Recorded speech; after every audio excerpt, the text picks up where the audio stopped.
26 और 27 दिसंबर current affairs की प्रमुख खबरों को देख लेते हैं जल्दी से। साहित्य अकादमी पुरस्कार 2023 की घोषणा कर दी गई है। ये पुरस्कार 24 भाषाओं में दिए जाते हैं, जिसमें संविधान की अनुसूची में शामिल जो 22 भाषाएं हैं, 8वीं अनुसूची में शामिल, उसमें तो दिए ही जाते हैं। साथ में दो अन्य भाषाएं अंग्रेजी और राजस्थानी में भी साहित्य अकादमी पुरस्कार दिए जाते हैं। 1954 में साहित्य अकादमी पुरस्कारों की स्थापना हुई थी। ये ज्ञानपीठ पुरस्कार के बाद भारत का दूसरा सर्वोच्च साहित्यिक सम्मान है। अगर हम बात करें 2023 के जो प्रमुख भाषाएं, सभी 24 भाषाओं को आपको याद रखना ज़रूरी नहीं है। जो 3 प्रमुख भाषाएं हैं, हिंदी, अंग्रेजी और उर्दू, उनको याद करना ज़रूरी है। तो हिंदी भाषा का साहित्य अकादमी पुरस्कार संजीव को उनके उपन्यास मुझे पहचानो के लिए दिया गया, जबकि अंग्रेजी का साहित्य अकादमी पुरस्कार 2023 का नीलम शरण गौर को उनके उपन्यास रेक्विएम इन रागा जानकी के लिए दिया गया है। उर्दू का साहित्य अकादमी पुरस्कार सादिका नवाब शहर को राजदेव की अमराई, ये उनके उपन्यास का नाम है, इसके लिए दिया गया है। तो ये तीनों महत्वपूर्ण है, इसको याद रखिएगा। साथ में आपको बता दें कि पहला साहित्य अकादमी पुरस्कार 1954 में किसको दिया गया था?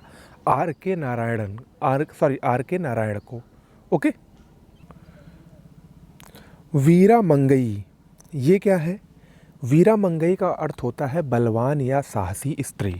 ये चर्चा में क्यों है? क्योंकि ये खेलो इंडिया यूथ गेम्स 2024 जो कि तमिलनाडु में होने वाला है, उसका शुभंकर घोषित किया गया है वीरा मंगई को।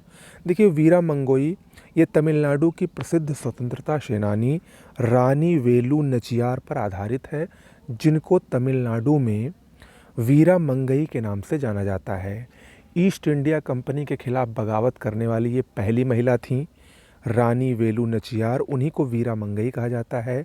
उन्हीं के नाम पर ये खेलो इंडिया यूथ गेम्स 2024 का शुभंकर रखा गया है। आपको बता दें, मैंने आपको पिछले वीडियो में भी बताया था कि खेलो इंडिया यूथ गेम्स का शुभारंभ 19 जनवरी 2024 से तमिलनाडु में होना है। ये 6वां संस्करण है। अगर आपको बता दें कि पहले संस्करण में जो पहला संस्करण खेलो इंडिया यूथ गेम्स का आयोजित हुआ था, वो कहाँ पर हुआ था? वो नई दिल्ली में आयोजित हुआ था। ओके। 26 दिसंबर को वीर बाल दिवस के रूप में मनाया जाता है। पिछले साल से ही ये प्रारंभ हुआ था, यानी इस बार दूसरी बार वीर बाल दिवस मनाया गया। क्यों मनाया जाता है? सिखों के 10वें और अंतिम गुरु गुरु गोविंद सिंह के 4 पुत्रों के शहादत और शौर्य को समर्पित ये दिवस वीर बाल दिवस के रूप में हम लोग मनाते हैं। ओके। प्रोजेक्ट प्रयास, ये क्या है? अंतर्राष्ट्रीय प्रवासन संगठन द्वारा भारतीय विदेश मंत्रालय के सहयोग से इसको शुरू किया गया है। प्रोजेक्ट प्रयास को क्यों शुरू किया गया है?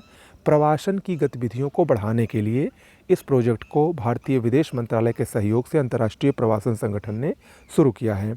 आपको बता दें कि अंतर्राष्ट्रीय प्रवासन संगठन की स्थापना 1951 में हुई थी और इसका हेडक्वार्टर स्विट्जरलैंड के ग्रैंड सैकोनेक्स में स्थित है। ओके। अंतर्राष्ट्रीय ऋण रिपोर्ट, ये विश्व बैंक द्वारा जारी की गई है। ये भी डायरेक्ट पूछ लेता है कि अंतर्राष्ट्रीय ऋण रिपोर्ट किसके द्वारा जारी की जाती है? विश्व बैंक द्वारा। हाल ही में विश्व बैंक ने अपनी ये रिपोर्ट जारी की और उसमें बताया कि भारत का जो कर्ज है वो देश की जीडीपी का लगभग 81% है, और इसमें जो ये 81% भारत का कर्ज है वो उसमें घरेलू कर्ज ज़्यादा है। घरेलू कर्ज इसमें ज़्यादा है। ओके। दुग्ध उत्पादन के नवीनतम आंकड़े देख लीजिए आए हैं, और साल की शुरुआत में 2023 की शुरुआत में दुग्ध उत्पादन में आप लोगों ने देखा होगा कि राजस्थान नंबर 1 पर था, लेकिन अब नवीनतम आंकड़ों के अनुसार एक बार फिर राजस्थान पीछे हो गया है और उत्तर प्रदेश पहले स्थान पर आ गया है। उत्तर प्रदेश का हिस्सा दुग्ध उत्पादन में 15.7% है। अब राजस्थान दूसरे नंबर पर चला गया है 14.4% के साथ। तीसरे नंबर पर मध्य प्रदेश है। उत्तर प्रदेश में लंपी वायरस, जो कि जानवरों में एक बहुत ही तेज़ी से फैला हुआ रोग था कुछ महीनों पहले, उसकी वजह से उत्तर प्रदेश में दुग्ध उत्पादन में काफ़ी कमी आई थी, जिसकी वजह से उत्तर प्रदेश पिछड़ गया था। लेकिन अब इस रोग के सही होने के बाद एक बार फिर से उत्तर प्रदेश दुग्ध उत्पादन के मामले में प्रथम पोजीशन पर आ गया है पूरे भारतवर्ष में। ओके।